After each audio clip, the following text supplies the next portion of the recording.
सादर प्रणाम। आप सभी को मैं एक कथा सुनाने जा रही हूँ कि जगन्नाथ जी भी बीमार पड़ते थे और ये कथा सुनेंगे तो आपको बहुत अच्छी लगेगी। कथा इस तरह है, 15 दिन तक क्यों बीमार रहते हैं श्री जगन्नाथ जी। ये कारण, इसका कारण बुखार अपनी चपेट में सिर्फ हम इंसानों को ही नहीं लेता बल्कि भगवान को भी इसका कष्ट उठाना पड़ता है। साल में एक बार ही, लेकिन इसका तो भगवान भी होता है।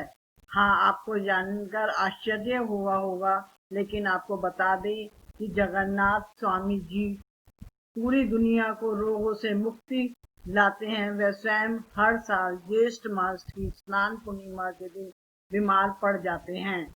वे भी अपने भक्तों की तरह बीमार होते हैं और इनका भी इलाज किया जाता है। उनको दवाई के रूप में काढ़ा देते हैं। भगवान जगन्नाथ पूर्णिमा के दिन से 15 दिन तक आराम करते हैं और अपने भक्तों को दर्शन नहीं देते। इसी कारण से भगवान जगन्नाथ के कपाट इन 15 दिनों तक बंद रहते हैं। इस दौरान भगवान जगन्नाथ को फलों के रस, औषधि एवं दलिया का भोग लगाया जाता है। जब भगवान जगन्नाथ स्वस्थ हो जाते हैं तो वे अपने भक्तों से मिलने के लिए रथ पर सवार होकर जाते हैं, जिसे जग प्रसिद्ध रथ यात्रा कहा जाता है। यह रथ यात्रा हर वर्ष आषाढ़ मास की शुक्ल पक्ष की द्वितीया तिथि को निकलती है। इसलिए बीमार होते हैं भगवान जगन्नाथ स्वामी। ये है इसके पीछे का कारण। उड़ीसा प्रांत में जगन्नाथपुरी में भगवान श्री जगन्नाथ के एक भक्त माधव दास जी रहते थे। माधव दास जी अकेले रहते थे और भगवान का भजन किया करते थे। हर रोज श्री जगन्नाथ प्रभु के दर्शन करते थे और अपनी मस्ती में मस्त रहते थे। वह सांसारिक जीवन से कोई मोह माया नहीं थी, ना वह किसी से कोई लेना देना रखते थे। प्रभु माधव जी के साथ अनेक लीलाएं किया करते थे। चोरी करना भी सिखाते थे। एक दिन अचानक माधव दास जी की तबीयत खराब हो गई। उन्हें उल्टी दस्त का रोग हो गया। वह बहुत ही कमजोर हो गए। उठने बैठने में भी उन्हें समस्या होने लगी। माधव जी अपना कार्य स्वयं करते थे। वह किसी से मदद नहीं लेते थे। जो व्यक्ति उनकी मदद के लिए आता था उनसे कहते थे कि मेरा तो भगवान जगन्नाथ स्वयं उनकी रक्षा करते हैं। देखते ही देखते माधव जी की तबीयत इतनी खराब हो गई कि वे अपना मलमूत्र वस्त्रों में त्याग देते थे। तब स्वयं जगन्नाथ स्वामी सेवक के रूप में माधव जी के पास उनकी सेवा करने पहुंचे। माधव जी के गंदे वस्त्र भगवान जगन्नाथ अपने हाथों से साफ करते थे और उन्हें भी स्वच्छ करते थे। उनकी संपूर्ण सेवा करते थे, शायद ही कोई व्यक्ति कर पाता।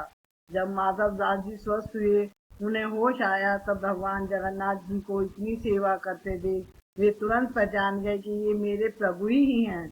एक दिन श्री माधव दास जी ने प्रभु से पूछा, प्रभु, आप तो त्रिभुवन के मालिक हैं, स्वामी हो, आप मेरी सेवा कर रहे हो। आप चाहते तो मेरा ये रोग भी तो दूर कर सकते थे, रोग दूर कर देते तो यह सब करना नहीं पड़ता। तब जगन्नाथ स्वामी ने उनसे कहा, देखो माधव, मुझसे भक्तों का कष्ट नहीं सहा जाता है, इस कारण तुम्हारी सेवा मैंने स्वयं की है। जो प्रभात होता है उसे तो भोगना ही पड़ता है। अगर आप उसको इस जन्म में नहीं काटोगे तो उसको भोगने के लिए फिर तुम्हें अगला जन्म लेना पड़ेगा, और मैं नहीं चाहता कि मेरे भक्त को जरा सा प्रभात के कारण अगला जन्म फिर लेना पड़े, इसलिए मैंने तुम्हारी सेवा की।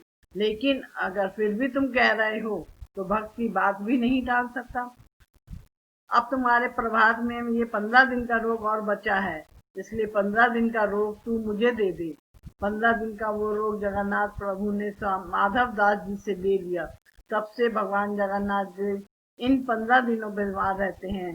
तब से आज तक वर्षों से ये चलता आ रहा है। साल में एक बार जगन्नाथ भगवान को स्नान कराते हैं, जिसे हम स्नान यात्रा कहते हैं। स्नान यात्रा करने के बाद हर साल 15 दिन के लिए जगन्नाथ भगवान आज भी बीमार पड़ते हैं। 15 दिनों के लिए मंदिर के कपाट बंद होते हैं। इन दिनों भगवान की रसोई भी बंद की जाती है। जय जगन्नाथ भगवान श्री राधे राधे। यदि आपको ये कथा अच्छी लगी है तो प्लीज़ आप लाइक कीजिए, शेयर कीजिए, सब्सक्राइब कीजिए और कमेंट बॉक्स में जाके कमेंट कीजिएगा। बहुत बहुत धन्यवाद।